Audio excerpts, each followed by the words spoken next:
ये है एप्लीकेशन सिखा रहा हूं। डायमेंशनल एनालिसिस कहां यूज करते हैं? सबसे पहला है to check consistency of a given equation. Consistency या correctness of a given equation. मान लो कोई भी एक रिलेशन दिया हुआ है, कोई इक्वेशन दिया है, बोला है half M B square equal to M G A, ये एक फॉर्मूला है, या फिर s equal to U T plus half A T square, ये एक फॉर्मूला है। ये सब इक्वेशन है। डायमेंशनल एनालिसिस का पहला एप्लीकेशन है, it can check whether a given equation is dimensionally correct or not. क्या कोई इक्वेशन सही है कि नहीं वो बता सकता है यूजिंग डायमेंशन। अब कैसे चेक करेंगे सर? अपन एप्लीकेशन क्या है? To check whether given equation is correct और नॉट। अपने को मालूम है ये करेक्ट है, लेकिन हम चेक कर सकते हैं। क्या पता कोई नया रिलेशन दे दे, जैसे मैं अभी दूंगा थोड़ी देर में। तो क्या बोलता है ये एप्लीकेशन? हम क्या करेंगे, इक्वेशन में जितने भी टर्म है, फॉर एग्जांपल इस इक्वेशन में दो टर्म है, ये पहला ये दूसरा, हाफ एम बी स्क्वायर एक टर्म है, एम जी एस तीन भी हो सकते हैं, चार भी हो सकते हैं। क्या बोलता है डायमेंशनल एनालिसिस? हम हर एक टर्म का डायमेंशन अलग से निकालेंगे, सभी टर्म की डायमेंशन हम अलग से निकालेंगे। अगर हर एक टर्म का डायमेंशन सेम आया तो बोल रहा है yes the given equation is dimensionally correct. Example, half M B square अभी निकाला था हमने इसका dimension. Actually half M B square is kinetic energy, इसका डायमेंशन का m1 l1 t raise to minus, check करो यही था शायद, नहीं है मेरे को लगता है L2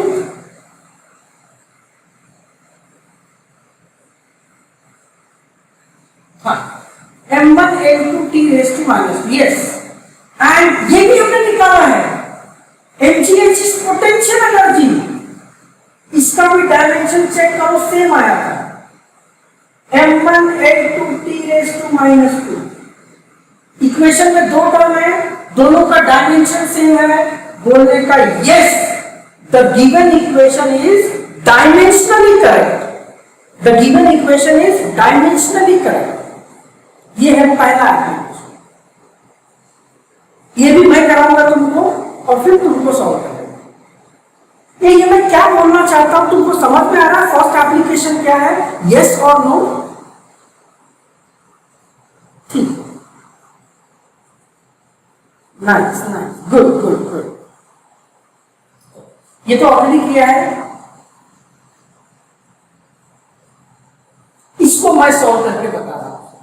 पहले तो आइडेंटिफाई करो इसमें कितने टर्म्स हैं। ये एक हो गया S, second term UT and third term half A T square.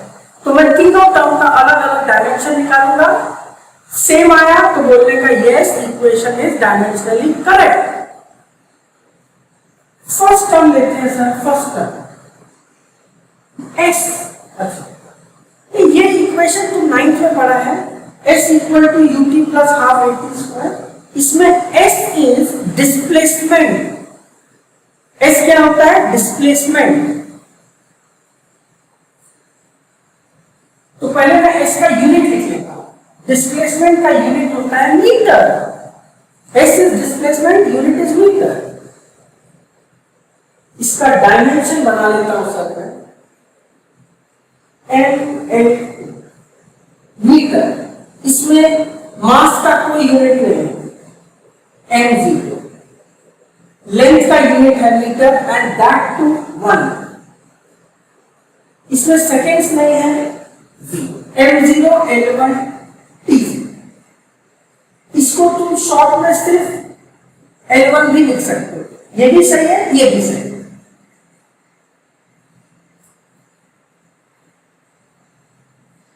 जिनके पावर 0 0 है वो हटा दिया तो भी चलता है। सेकेंड वाला टर्म है, सेकेंड टर्म ut, पहले यूनिट बना लेता हूं। u is called initial velocity. इस फॉर्मूले में u इज इनिशियल वेलोसिटी, एक तरह का वेलोसिटी है, और वेलोसिटी का यूनिट हम जानते हैं मीटर पर सेकेंड। आज का पहला यूनिट ये था, velocity is metre per second into t. T is time, time का यूनिट होता है sir second. This is s raise to -1, यहां s पे कुछ नहीं पावर है तो 1, s power -1 s power 1 cancel हो जाएगा। इनफैक्ट इसमें एक आइडेंटिटी लगती है, जब बेस सेम होते हैं ना तो पावर्स ऐड हो जाते हैं, -1 +1, s raise to -1 + 1 is 0, anything raised to 0 is 1। तो ये तो हो गया 1, यूनिट आएगा metre,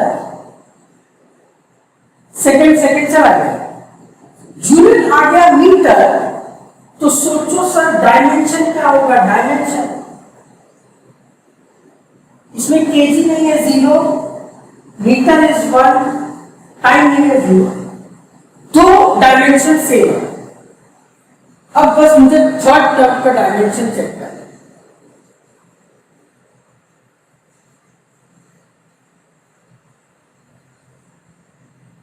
third term is half AT²।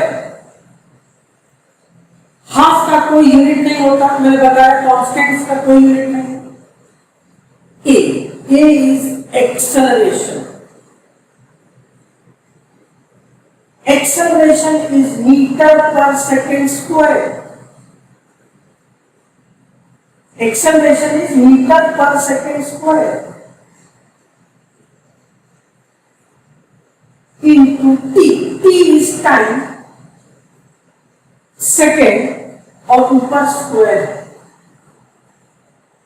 Metre per second square, second raise to -2 + 2 cancel, जैसा यहां हुआ था।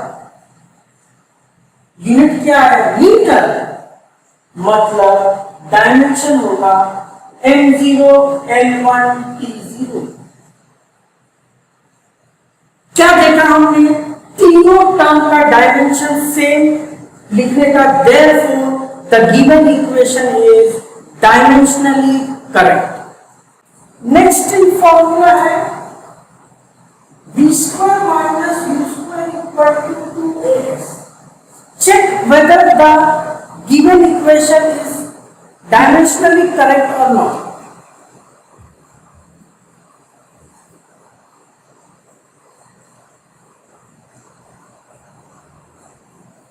सर एक डाउट है। हाँ बोल। सर v और u मतलब इनिशियल और फाइनल वेलोसिटी है ना? हाँ, फाइनल वेलोसिटी इनिशियल वेलोसिटी, और a मतलब एक्सेलरेशन। हाँ, a मतलब एक्सेलरेशन, s मतलब डिस्प्लेसमेंट। ठीक है सर।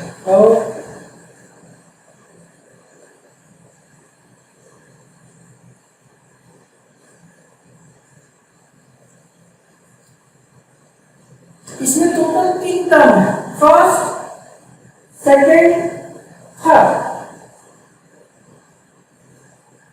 फर्स्ट टर्म बता देता हूं, v², v is final velocity, ये वेलोसिटी है, वेलोसिटी का यूनिट मीटर पर सेकेंड और ऊपर स्क्वायर, यह होगा metre square second raise to -2। Dimension आएगा m0 l2 t raise to -2।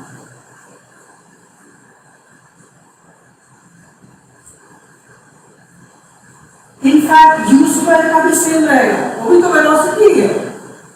तुम सिर्फ इसको सॉल्व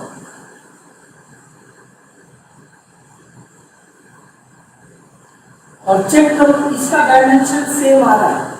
देखो टू का कोई यूनिट नहीं है, कांस्टेंट है, जाने दो। Acceleration is metre per second square, acceleration is metre per second square.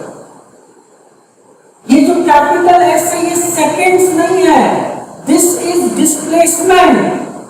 इस फॉर्मूले में कैपिटल एस डिस्प्लेसमेंट है और डिस्प्लेसमेंट का यूनिट होता है मीटर। एक्सेलरेशन का metre per second square and displacement का होता है metre. Metre into metre, metre square, second raise to minus. तो जब तुम डायमेंशन लिखोगे, मास है नहीं zero, L is two, T raise to minus, S raise to minus two मतलब T raise to minus.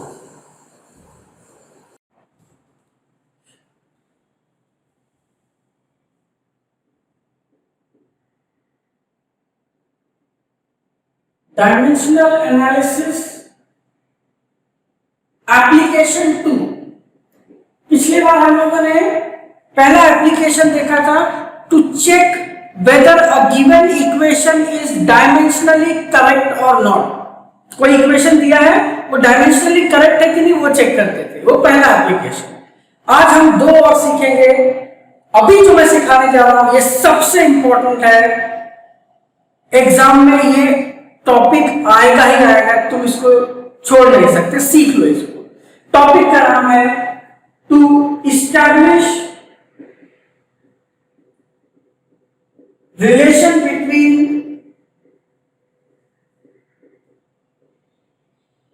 Various physical quantities.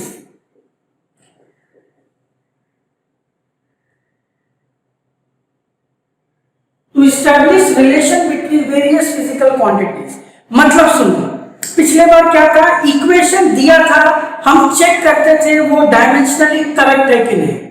इसमें हमको equation बनाना पड़ेगा, डिराइव करेंगे हम इक्वेशन। सो टू इस्टैब्लिश और to derive relation between physical quantity. तो एक question मैं लेता हूं, उसके हेल्प से मैं तुमको सिखाता हूं कैसे।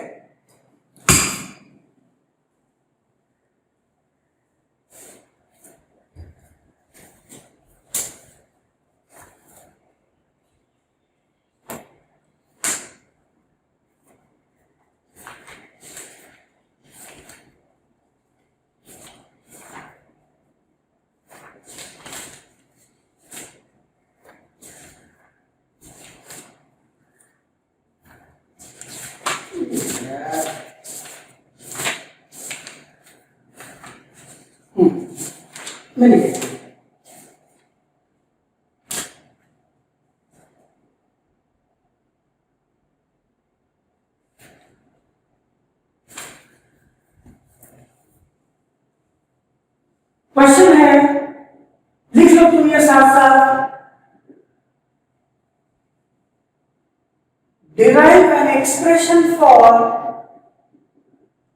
derive an expression for time period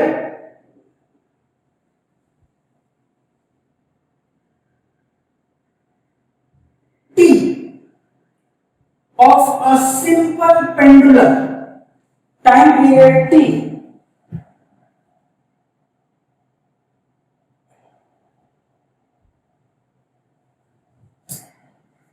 of a simple pendulum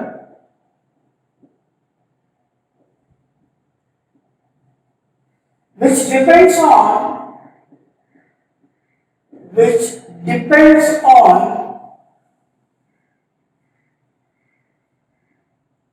mass of ball m, length of pendulum L,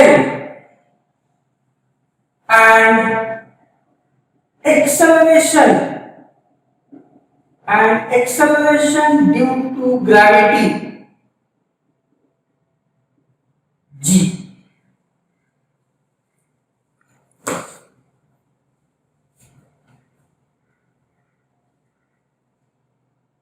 तो इस एप्लीकेशन में हमको कुछ फिजिकल क्वांटिटीज के बीच में रिलेशन बनाना है। क्वेश्चन में दिया रहेगा कौन सी क्वांटिटी किस पे डिपेंड करती है। जैसे ये एक क्वेश्चन है, derive an expression for time period of a simple pendulum which depends on mass of ball। हमको किसका डेरिवेशन करना है? Time period of simple pendulum. क्या है टाइम पीरियड बताता हूं। ऑफ सिंपल पेंडुलम, और बोला है time period depends on mass of ball, length of pendulum and acceleration due to gravity. सुनो यार, सिंपल पेंडुलम होता क्या है?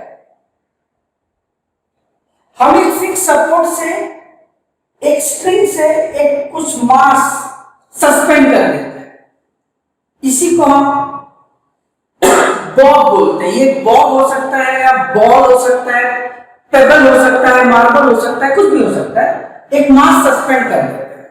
अब सुनो, अगर मैं इसको पकड़ के एक एंड तक लेके जाऊंगा,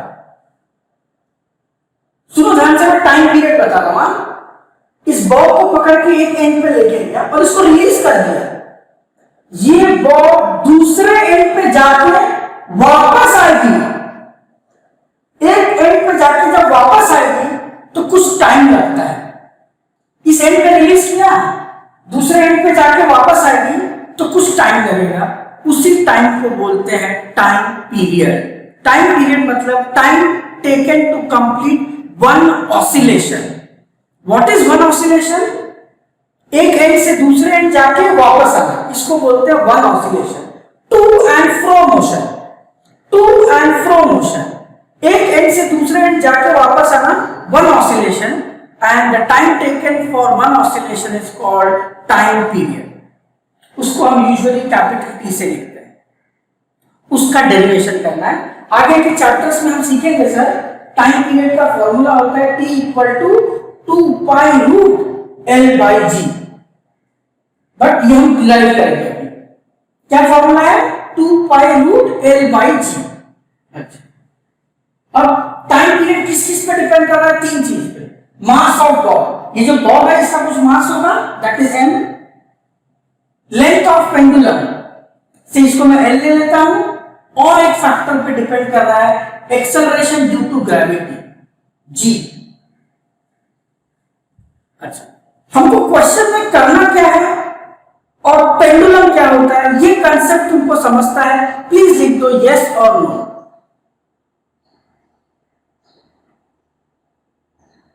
यस, ठीक है।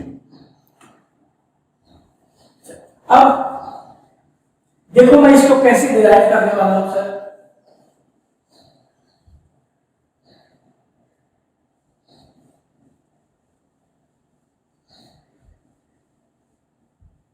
हमको बोला है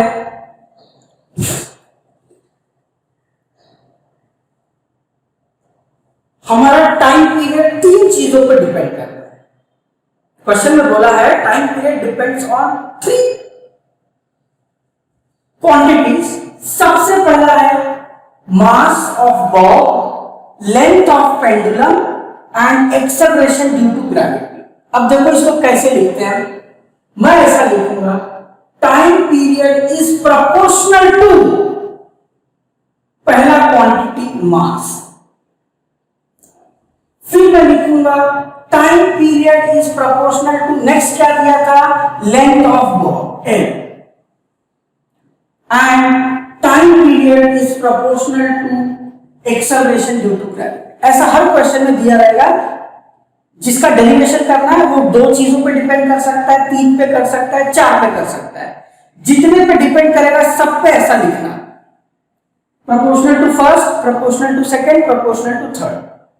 अच्छा, उसके बाद सिर्फ मास नहीं लिखना, mass raise to some power लिखो A, L raise to B, G raise to C। क्यों? हमको मालूम है टाइम पीरियड मास पे डिपेंड कर रहा है, बट मास के कौन से पावर पे डिपेंड कर रहा है ये नहीं मालूम, इसलिए मैंने A लिया। फॉर एग्जांपल हम जानते हैं kinetic energy depend on velocity, kinetic energy is directly proportional to velocity, but velocity के कौन से पावर पे? यस, 2। काइनेटिक एनर्जी का फॉर्मूला क्या है? Half M V square.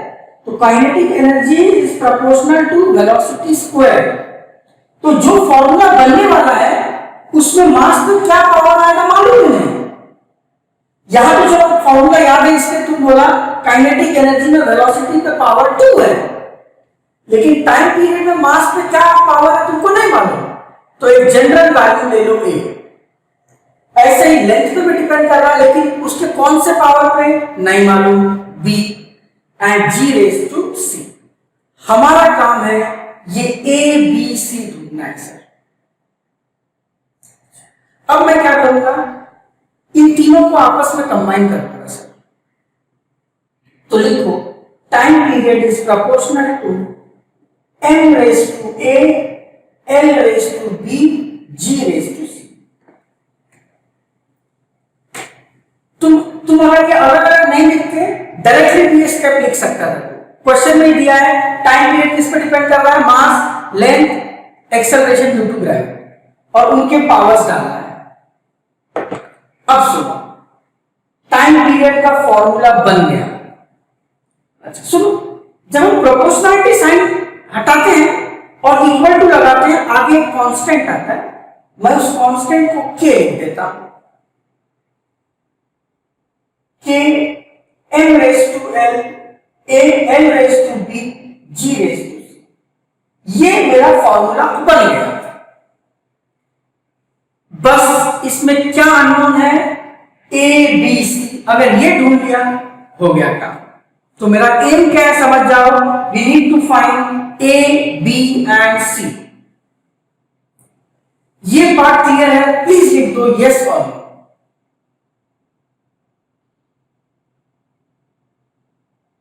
Yes, कुछ भी डाउट होगा बिंदास पूछ लेना, कोई बड़ी बात नहीं।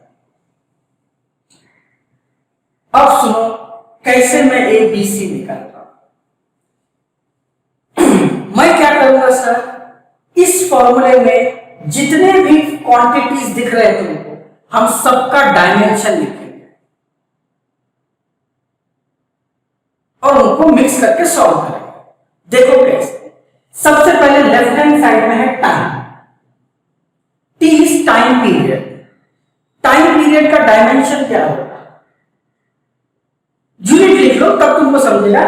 टाइम पीरियड को हम सेकेंड्स में लिखते हैं, तो इसके यूनिट में मास नहीं है m0, लेंथ नहीं है 0, t रेज टू 1, सेकेंड है ना, पावर 1, तो t raise to 1 equal to k। Constants का कोई यूनिट डायमेंशन नहीं होता, कांस्टेंट्स के डायमेंशन नहीं होते। कांस्टेंट्स आर फिक्स नंबर्स, उनका डायमेंशन नहीं होता है, तो k का डायमेंशन नहीं लिखेंगे। m, what is m? Mass of ball. तो यूनिट लिख लो, मास ऑफ बॉल हम kg में लिखते हैं, तो डायमेंशन क्या होगा sir? m1 l0 t0 raise to a लिखना है, a ढूंढना है हमने, इनटू मल्टीप्लिकेशन है ना, into a is length of box. सोचो लेंथ है, यूनिट क्या आएगा? मीटर। मतलब डायमेंशन क्या है? मास इसमें नहीं है 0, लेंथ है मीटर 1, t नहीं है 0, raise to b into last one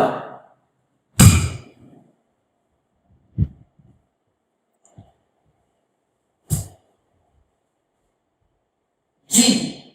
जी को क्या बोलते हैं? Acceleration due to gravity. मतलब ये एक तरह का एक्सेलरेशन है, और एक्सेलरेशन का यूनिट होता है मीटर पर सेकेंड स्क्वायर। तो डायमेंशन क्या आएगा? इसमें मास नहीं है m0, लेंथ है मीटर है 1, t raise to -2 and whole raise to C आएगा।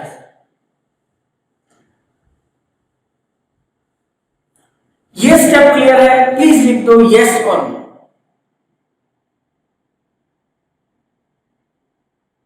यस। ओके, अब m0 l0 t raise to 1 is equal to, मैं क्या करूंगा, अब ये पावर्स अंदर मल्टीप्लाई करेंगे। m raise 1 into a is a, l raise to 0 into a is 0, t raise to 0 into a is 0 into m raised to 0 into b is 0, l raised to 1 into b is b, t raised to 0 into b is 0 into last one 0 into c is 0, 1 into c t raised to, yes, minus 2 into c, minus 2c।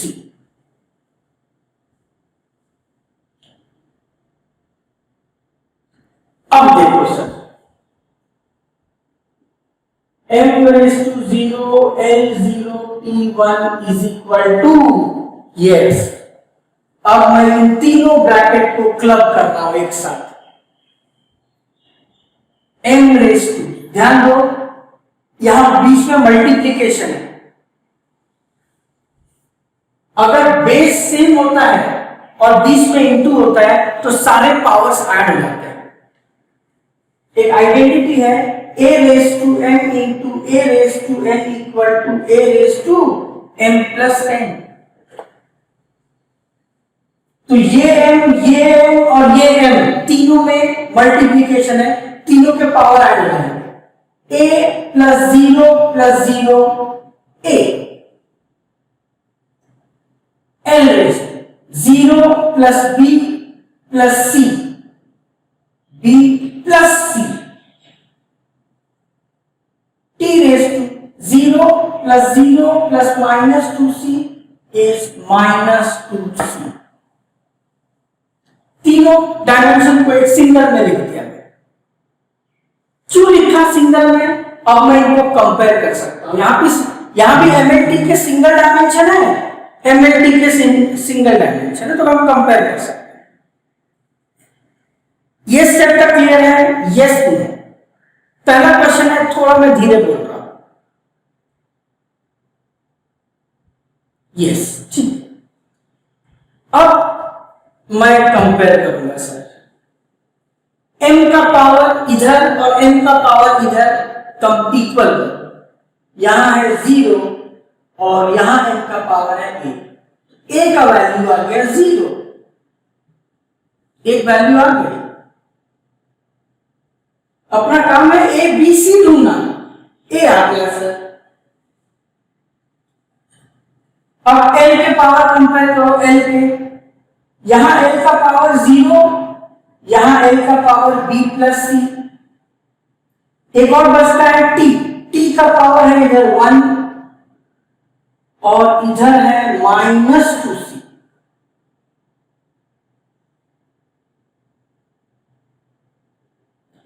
तो c equal to आएगा -1/2, ये -2 divide होगा, c भी आ गया,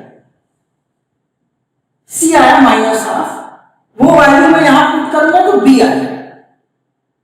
0 equal to b -1/2, c के जगह क्या लिखा मैंने? -1/2 वहां जाएगा तो b इक्वल टू 1/2। मैंने तीनों वैल्यूज a b c निकाली। मैं यहां पे वैल्यूज डाल रहा हूं, t equal to k m raise to 0, a is 0, l raise to b, b कितना है 1/2 into g raise to c, c is -1/2, t equal to k, m raise to 0 is 1, जाने दो, एनीथिंग रेस टू 0 इज 1, मतलब हमारा time period मास पे depend नहीं करता है, इवन दो क्वेश्चन में दिया है, बट वो एक्चुअली मास ऑफ बॉब पे डिपेंड नहीं करता है। इसको लिखो L raise to half G raise to minus half. G जब नीचे जाएगा ना तो G raise to plus half हो जाएगा, G को जब नीचे ले जाएंगे तो प्लस हाफ हो जाएगा। मैथ्स का एक सीक्रेट बताता हूं यार, एनीथिंग रेस टू हाफ का मतलब होता है root x. 5 raise to half का मतलब होता है रूट 5। उसी तरह से L रेस टू हाफ का मतलब होगा रूट L। ये चीज याद रखो। तो T equal to K, L raise to half को लिख सकते हैं root L by G raise to half को लिख सकते हैं root G।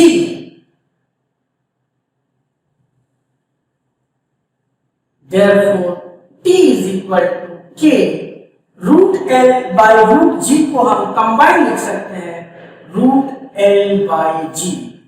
So time period का फॉर्मूला आता है K into root L by G। और स्टार्टिंग में मैंने तुमको बताया था टाइम पीरियड का फॉर्मूला होता है 2 pi root L by G। देखो रूट L बाय G आ रहा है, अच्छा तुम बोलेगा 2 पाई नहीं आ रहा है, K आ रहा है। मैं थोड़ी देर में बताऊंगा डायमेंशन एनालिसिस का ये ड्रॉबैक है, ये लिमिटेशन है, वो कांस्टेंट्स का वैल्यू नहीं निकाल के दे सकता। ये जो कांस्टेंट का वैल्यू है 2 पाई, वो डायमेंशन से नहीं आ सकता। सो डायमेंशन से अपन सिर्फ इतना तक ही सॉल्व कर सकते हैं। तो time period is what, K into root L by G। अब मैं पूछता हूं, अगर ये डेरिवेशन कैसे मैं बना रहा हूं, अगर ये परफेक्टली क्लियर है तो ही लिखो यस, नहीं तो लिखो no. The frequency of vibration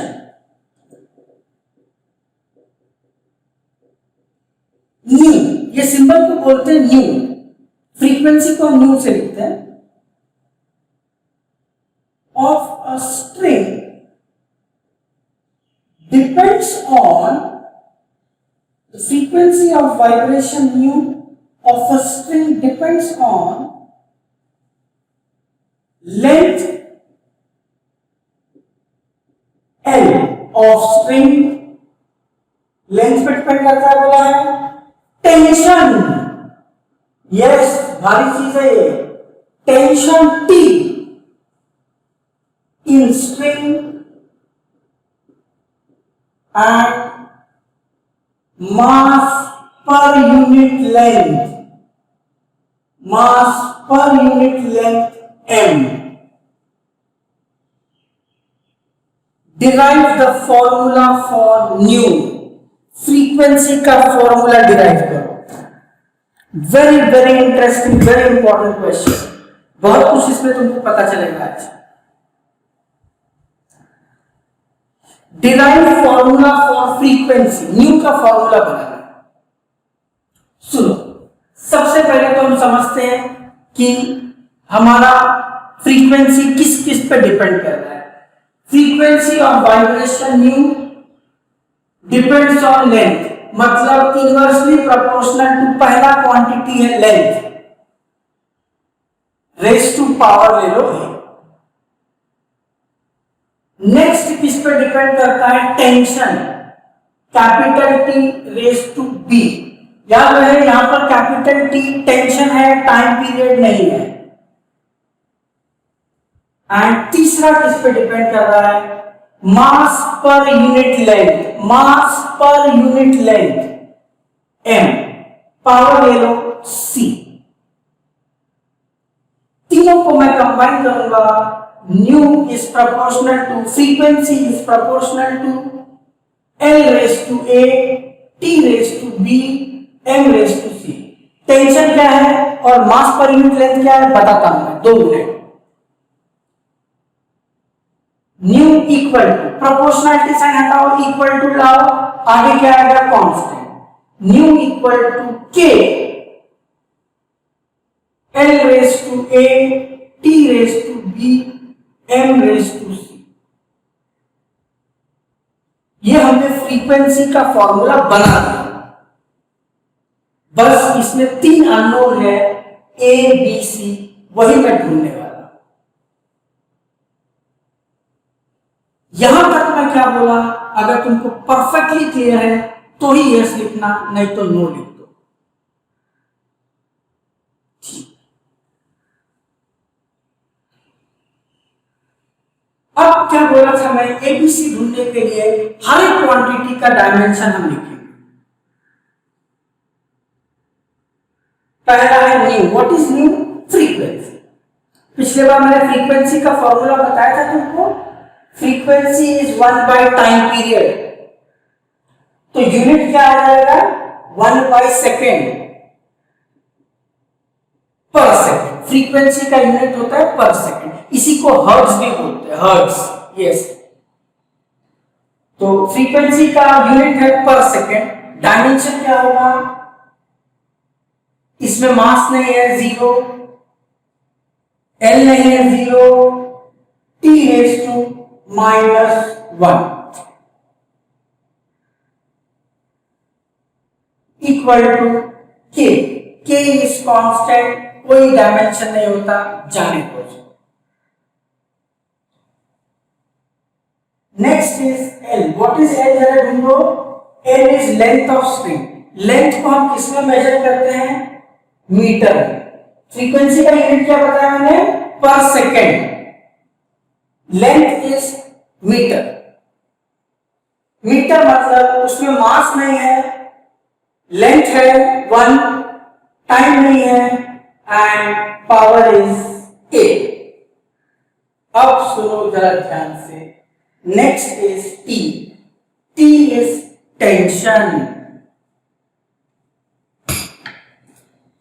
देखो यार, टेंशन एक तरह का फोर्स होता है और ये यूजुअली स्ट्रिंग में होता है, स्ट्रिंग धागे में होता है, रस्सी में होता है, स्प्रिंग के अंदर होता है। सुनो,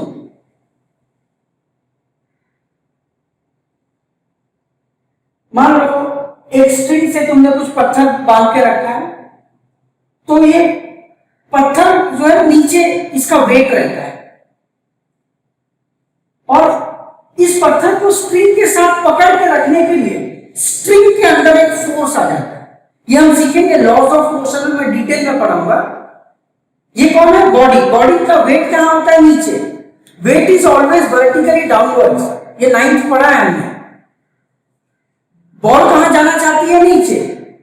लेकिन स्ट्रिंग और पत्थर को बांधने के लिए स्ट्रिंग के अंदर एक फोर्स होता है which is away from the body, और उसको ही बोलते हैं टेंशन।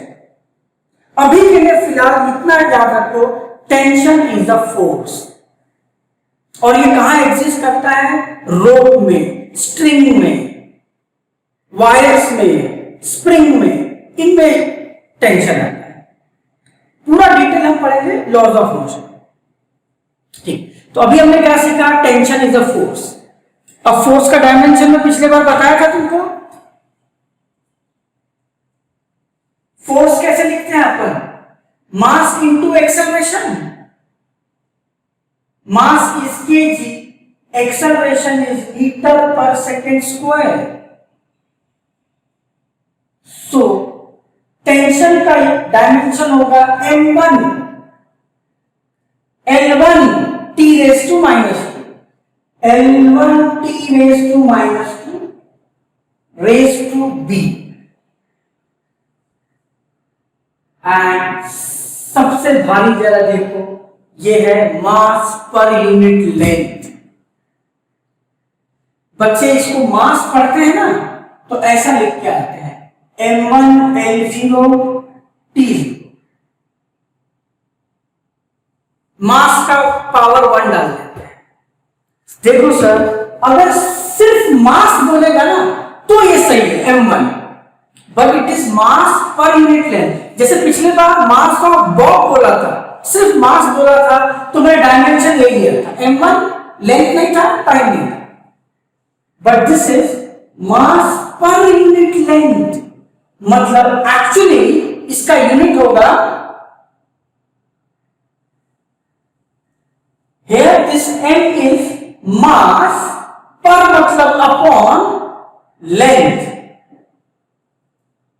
तो यूनिट क्या होगा सर, मास का kg upon length is metre, unit होगा kg पर मीटर, तो डायमेंशन होगा m1 l raise to minus. तो मास अलग बात है और मास पर यूनिट लेंथ अलग चीज है। पर यूनिट लेंथ बोलेंगे तो l रेज टू -1 आएगा, एंड रेज टू c तो है। अब मैं पूछता हूं ये मैं कैसे डायमेंशन लिखा, अगर तुमको परफेक्टली क्रिस्टल क्लियर है तो ही लिखना यस और नो, और कुछ डाउट है पूछ लो।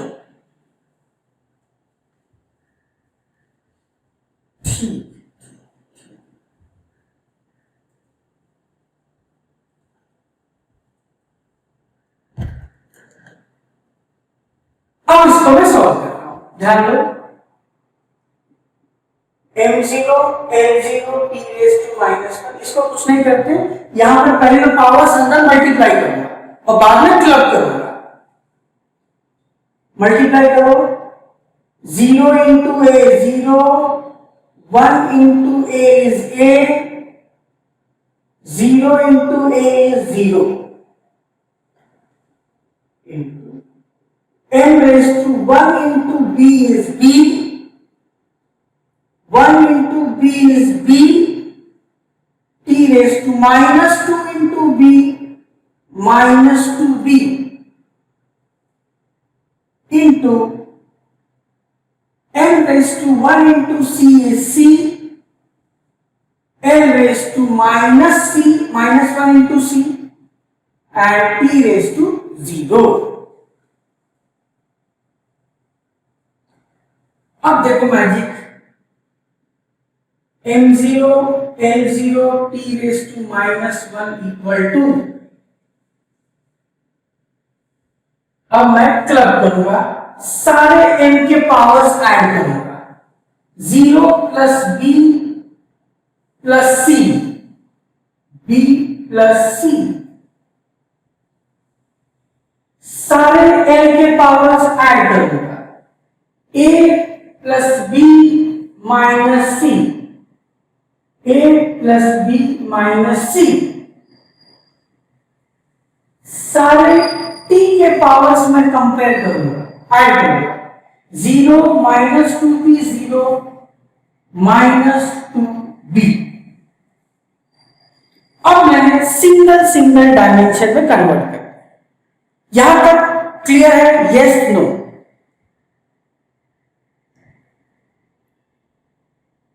तो यस, अब क्या करेंगे, दोनों तरफ जब बेस सेम है पावर में इक्वेट करूंगा, उस तरफ n का power b plus c equal to यहां पर 0, उस तरफ l का power a plus b minus c, इधर है 0,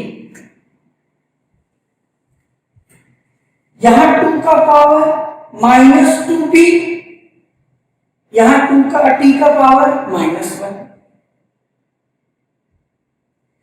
तो अब तीनों इक्वेशन लिख दिया। अब सोचो सबसे इजीली कौन सॉल्व हो जाएगा, लास्ट वाला, minus minus cancel, b equal to 1/2, एक वैल्यू आ गई। अच्छा, b आया तो शायद मैं ये यूज करके c निकाल सकता हूं, तो यहां लिखो b मतलब half plus c equal to 0, c equal to -½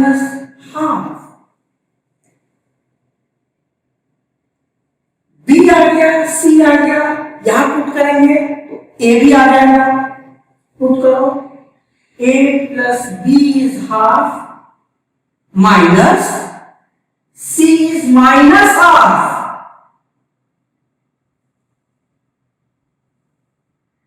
a plus half minus minus plus half equal to 0,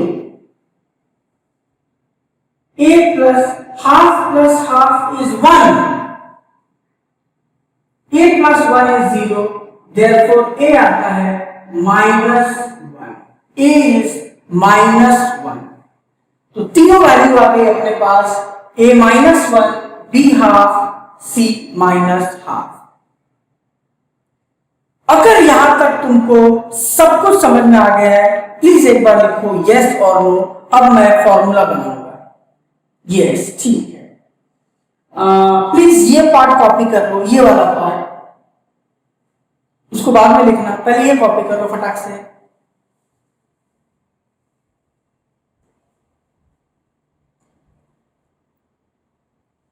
ठीक है, done.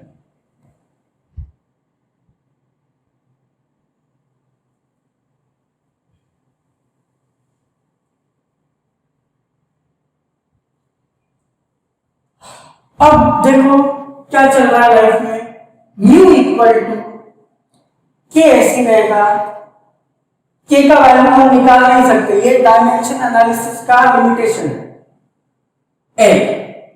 L raise to a है -1, टी रेस टू बी का वैल्यू हाफ,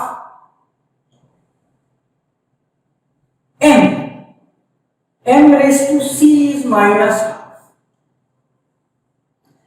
यहां तक भी छोड़ दिया, कोई गलत नहीं है, फुल मार्क्स मिलेंगे, यहां तक भी ठीक है, बट एक प्रॉपर वे से उसको लिखना चाहिए। न्यू इक्वल टू के एल रेस टू -1, ये नेगेटिव पावर को पॉजिटिव बनाऊंगा ना, तो एल को नीचे ले आओ तो +1 हो जाएगा। T raise to half positive है, नो प्रॉब्लम। m का पावर नेगेटिव है, उसको नीचे लाओ तो +1 हो जाएगा। l का -1 नीचे ले गए तो +1 हो गया, m रेस टू -हाफ नीचे गए +1। Therefore final expression nu equal to k by l, k into 1/l को लिखा k/l into t raise to half is √t divided by m raise to half is √m। √t by √m को ऐसा भी लिख सकते हैं sir, whole √t by m। यही है final answer. The expression for frequency is k by m, sorry k by l √t by m। अगर ये पूरा क्वेश्चन तुमको समझ गया, डायमेंशन के हेल्प से रिलेशन कैसे बनाते हैं, ये टॉपिक क्लियर हो गया, फाइनली लिख दो यस और नो। यस, ठीक है, गुड गुड। अब कॉपी करो इसको।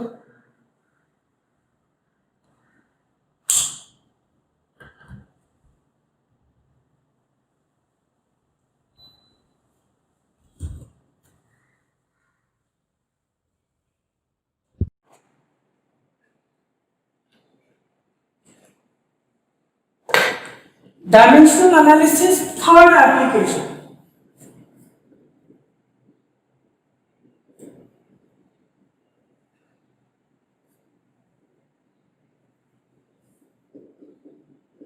इसके पहले दो एप्लीकेशन हमने देखा था। सबसे पहला था to check whether a given equation is dimensionally correct और नॉट। एक इक्वेशन देते थे, वो करेक्ट है कि नहीं वो चेक करते थे। जितने टर्म है सबके डायमेंशन हम लिखते थे, अगर एक ही है तो इट इज डायमेंशनली करेक्ट। पिछले लेक्चर हमने देखा था how to derive an formula for a given quantity. Provided it depends on several other quantities. किसी एक फिजिकल क्वांटिटी का फॉर्मूला डिराइव करना सीखा, वो सेकंड एप्लीकेशन। और आज हम सीखेंगे third application, to convert one system of unit to another. Conversion of one system of units to other। जैसे कि हम माना हम लोग एसआई यूनिट ही पढ़ेंगे, लेकिन कई बार एसआई तो है ही, कई बार बोलते हैं उसको कन्वर्ट करो सीजीएस में। सीजीएस मतलब सेंटीमीटर ग्राम सेकेंड। तो ये एक यूनिट सिस्टम हो गया, सीजीएस दूसरा है। हम एक सिस्टम से दूसरे सिस्टम में कैसे कन्वर्ट करेंगे वो अपने को सीखना है यूजिंग डायमेंशंस। तो एक छोटा सा फॉर्मूला देता हूं, फिर एक क्वेश्चन लेंगे, फिर मैं तुमको समझाता हूं।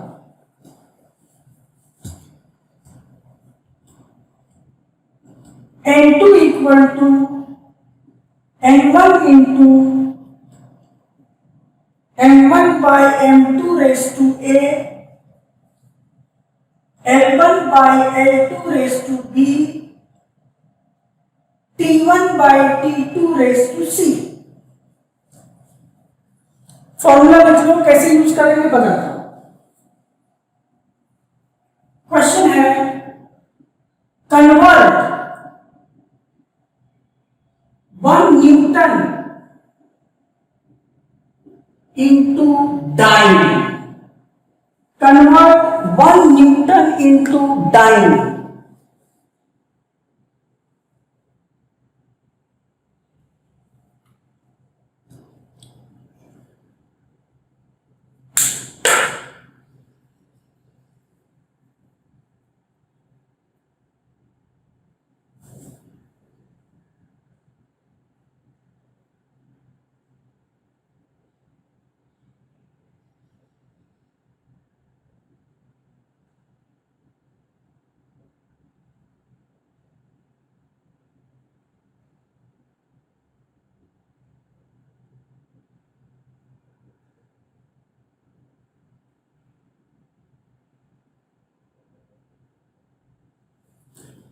चलो सुन, कैसे इसको कन्वर्ट करेंगे हम यूजिंग डायमेंशन। बोला है कन्वर्ट 1 न्यूटन इनटू डायन। तो ये मान लो हमारा फर्स्ट सिस्टम है, Newton is first system into जिसमें जाना है उसको सेकंड है। जैसे कि इस फॉर्मूले में तुम 1 और 2 देखेगा तो जहां जहां 1 लगा है मतलब वो फर्स्ट सिस्टम के वैल्यूज हैं, और जहां जहां 2 लगा है वो नए सिस्टम के values. What is N1? N1 is numerical value in first system. First system क्या है? न्यूटन, उसका न्यूमेरिकल वैल्यू क्या है? 1। तो N1 इज 1। यही बोलते हैं कन्वर्ट 10 न्यूटन इनटू डायन। तो न्यूमेरिकल वैल्यू N1 क्या हो जाता है? 10। 100 न्यूटन बोलते हैं, न्यूमेरिकल वैल्यू N1 हो जाता है 100। तो 1 बोला है, N1 इज 1। अच्छा अब सुनो, जो पहला वाला जो यूनिट है न्यूटन, ये किसका यूनिट है? उसके डायमेंशन लिखो सर। न्यूटन किसका यूनिट है? फोर्स का। फोर्स का डायमेंशन, फोर्स का यूनिट है, तो फोर्स का डायमेंशन लिखो। तुमको याद आ रहा होगा, force is mass into acceleration. Mass is KG, acceleration is metre per second square. तो फोर्स का डायमेंशन होगा m1 L1 t raised to -2। m1 L1 t raised to -2। सुनो, m का जो पावर है फर्स्ट यूनिट में, फर्स्ट सिस्टम में m का जो पावर है वही होता है a। a is 1।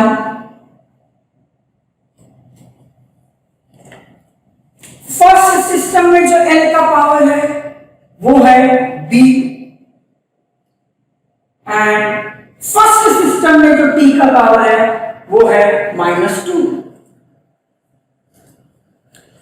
तो अब तक हमने दो चीजें समझा, what is n1 and what is abc। abc मतलब ओरिजिनल वाला जो फर्स्ट सिस्टम है उसमें mlt के पावर्स। अब सुनो सर, मुझे ढूंढना क्या है, मुझे ये चाहिए n2। n2 मतलब सेकेंड सिस्टम में वैल्यू क्या है। फर्स्ट सिस्टम में वैल्यू कितना है 1, सेकेंड सिस्टम मतलब दाईं में क्या वैल्यू आएगा वो अपने को निकालना है। सुनो, Newton is unit of force in SI system, dyne is unit of force in CGS system. तो याद रखो, आज के बाद कोई पूछेगा डाइन किसका यूनिट है, फोर्स का यूनिट है। तो न्यूटन क्या है, वो भी फोर्स का है, बट न्यूटन ऐसा यूनिट है, डाइन इज सीजीएस यूनिट। तो 1 न्यूटन कितना डाइन होता है वो मैं बता रहा हूं। अब ये फॉर्मूला लगाएंगे सर हम, n2 equal to n1 into m1 by m2 raise to a, L1 by L2 raise to b, T1 by T2 raise to c। L1 का वैल्यू है 1, फर्स्ट सिस्टम में न्यूमेरिकल वैल्यू इज 1। m1 मतलब mass का unit, mass का unit in first dimension, first system. तो first system में mass का unit है kg। फर्स्ट सिस्टम मतलब SI। L1 मतलब लेंथ का unit in first system, metre. T1 is time का unit in first system, SI में टाइम का यूनिट होता है सेकेंड। m2 सुनो सर, m2 इज मास का unit in second system. Second system is CGS, centimetre gram second. मतलब second system में mass का यूनिट है ग्राम। सेकेंड सिस्टम में लेंथ का यूनिट है सेंटीमीटर एंड सेकेंड यूनिट में टाइम का सेकेंड से, सीजीएस में सेंटीमीटर ग्राम से, दोनों यूनिट में टाइम का सेकेंड से। यहां तक पूछता हूं, अगर तुम कंफर्टेबल है प्लीज लिख दो यस और नो। यहां तक तुम ठीक है, यस और नो ठीक है, क्योंकि इसके बाद मैं एक तुमको दूंगा खुद से सॉल्व कर। अब सुनो मुझे क्या करना है, मुझे ये दोनों, अच्छा एबीसी डालना भूल गया, A is 1, B is 1, C is -2। मुझे इन दोनों को सेम करना है, सेम यूनिट बनाना है ताकि ये कैंसिल हो जाए। तो या तो तुम ग्राम को केजी कर सकते हो या केजी को ग्राम। तो मैं केजी को ग्राम करता हूं। 1 केजी में होता है 1000 ग्राम और नीचे ग्राम। क्या किया मैंने, केजी को ग्राम में कर दिया ताकि दोनों कैंसिल हो जाए। रेज़ टू 1, दोनों को सेंटीमीटर बना रहा हूं। मीटर को लिखो 100 सेंटीमीटर, नीचे सेंटीमीटर। यहां तो दोनों ऑलरेडी सेम यूनिट। अब देखो मैं यहां सॉल्व कर रहा हूं। n2 equal to gram gram cancel, 1 into 1000 raise to 1 is 1000। इसको सर 10 पावर 3 भी लिख सकते हैं। 1000 can be written as 10 power 3। Centimetre centimetre cancel, 100 raise to 1 is 100। 100 को लिख सकते हैं 10 पावर 2। सेकेंड सेकेंड कैंसर होके 1 raise to anything is 1। So n2 equal to 10 raised to 3 into 10 raised to 2 is 10 raised to 5। मतलब second system का numerical value है 10 raised to 5। Therefore बोलना 1 Newton equal to 10 power 5 dyne. ये conversion है sir. आज के बाद कोई पूछेगा कन्वर्ट न्यूटन इनटू डाइन, तो याद रखना 1 न्यूटन में 10 raised to 5 डाइन होता है। अच्छा, उल्टा कैसे बोलेंगे? 1 डाइन इक्वल टू 10 पावर 5 वहां जाएगा तो हो जाएगा 10 पावर माइनस 5 न्यूटन। तो 1 Newton is 10 power 5 dyne and 1 dyne is 10 power minus 5 Newton. This is how we convert one system to another system. ये डायमेंशनल एनालिसिस का थर्ड एप्लीकेशन। अगर ये परफेक्टली क्रिस्टल क्लियर है तो ही लिखना यस, नहीं तो नो लिख दो। ये था हमारा dimensional analysis and all its application. Compulsory एक क्वेश्चन फाइनल एग्जाम में आएगा। अच्छा, अब सुनो लिमिटेशंस क्या है। अगेन इंपॉर्टेंट क्वेश्चन है, लिमिटेशंस ऑफ डायमेंशनल एनालिसिस, कि कहां ये मेथड फेल हो जाता है। 3 खतरनाक इसके ड्रॉबैक है वो मैं सिखा रहा हूं। 3 लिमिटेशन है। पहला, डायमेंशनल एनालिसिस से जब हम रिलेशन डिराइव करते हैं हम k का वैल्यू डिटरमाइन नहीं कर सकते।